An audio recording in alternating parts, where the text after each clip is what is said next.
she's mad because I put the pillows back on the couch so I can film the video. Hi everybody, welcome to A Case of the Jills. I don't always do product reviews, but recently I've had some questions about what kind of trail shoes I use and what I like about them, so I decided to do a quick video about my beloved Altra Lone Peak 3.0. I have worn every single Lone Peak there has ever been from Altra from the very beginning. In fact, I've been wearing Altra shoes for so long that I used to ask for extra insoles, and I would call the company up and someone would talk to me on a legit cordless phone while they would go down into the basement and find the insoles that I needed, and they would send them to me in a package like scribbled with Sharpie. I mean, this is the kind of company we're talking about. So I've been loyal to them for a really long time, and I'm excited to review this shoe because I actually think it's the best iteration of the Lone Peak so far. If you've never worn Altra shoes before, the most important thing to know is that they have this foot-shaped toe box. Now, I am not going to embarrass myself by showing you my Flintstone feet, and I can thank my dad for the fact that they are almost perfectly square. My feet, which are very wide and have a high instep, fit perfectly in this shoe. If you have a wide foot, if you have kind of like a Flintstone foot like me, you're gonna be very happy with these shoes. That is the signature of all Altra shoes. Of course, Altra shoes are a zero drop shoe. Zero drop, which means that it is zero difference from the toe to the heel. Now, this might be problematic for people who are going from a shoe that is raked up high in the back, so it's a shoe that has quite a big drop. Let's say if you're coming from something like a Brooks Cascadia,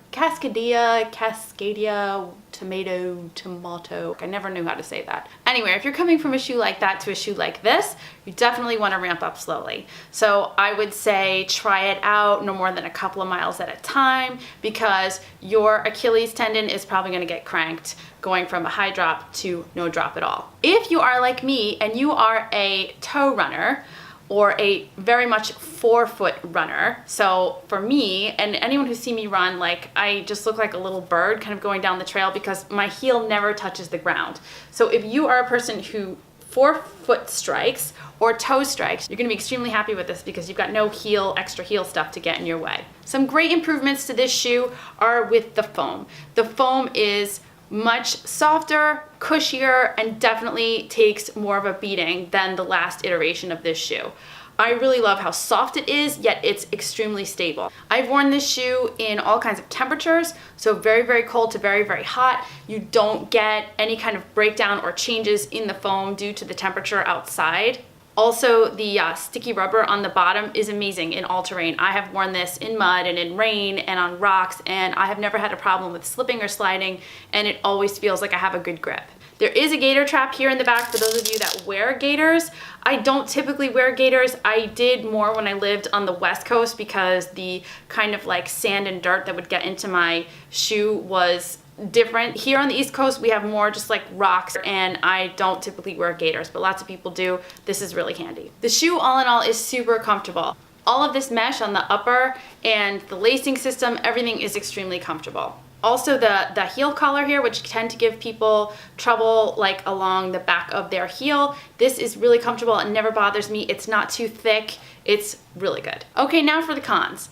My cons are slight, but they're still there. The laces, it seems like all Altra shoes, the laces are too short. I wear this shoe laced all the way through the last eyelet here, and when I do that, I don't have enough lace left over for a full tie. You can see here that actually all I've been able to do is kind of like loop it through and not really get that second bow on the tie. Yes, I know that's a little picky, but I would love the option to have a longer lace. My second con is when you do lace all the way back to the first eyelet here, you don't have much tongue left. So sometimes when I'll tie the shoe, it will slip down under the tongue, which is not very comfortable. The last con I have is that the foot-shaped toe box is absolutely amazing in terms of the width, and like I said, my Flintstone feet are very happy. However, the toe part up here, because it's quite a bit firmer than the mesh just below, you get sometimes a little bit of a clown shoe effect right here. It's not always a problem.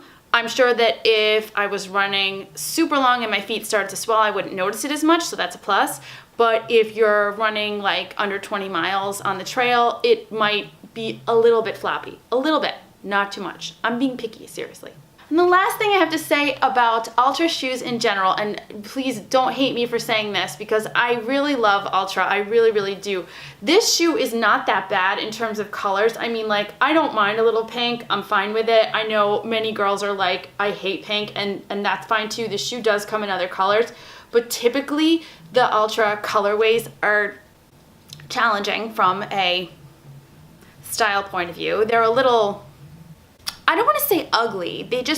They're a little, I mean, I don't know what the word is. They're just not very pleasing to the eye. There we go, that's politically correct. But it's not a fashion show, it's running. I know it's kind of getting to be a big company now, but it still sort of feels like a small one, so I'm on board. If you enjoyed my quick little product review and you'd like to see more of them, please let me know in the comments below. Find me on Instagram at acaseofthejills. Please go to acaseofthejills.com to read more about the fun stuff I normally do. You can email me at acaseofthejills@gmail.com. Please like and subscribe, and I will see you again soon.